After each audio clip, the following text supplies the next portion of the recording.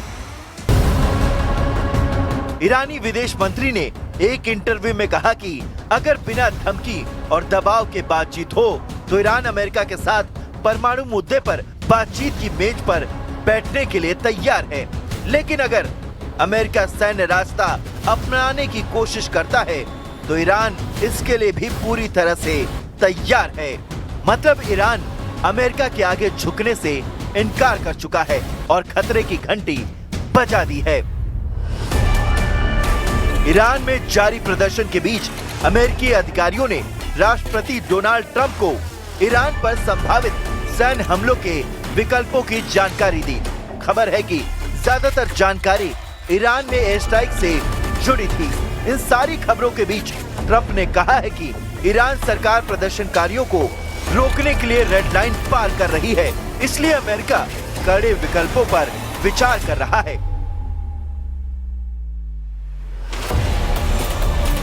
यानी ट्रंप ने संकेत दे दिए हैं कि वो केवल ईरान में सेना की एंट्री की बात कहीं नहीं कह रहे हैं, बल्कि जो कह रहे हैं वो करने के लिए भी तैयार हैं। देश लौटने की तैयारी कर रहे रजा पहलवी ने ईरान सरकार के जख्मों पर नमक छिड़क दिया।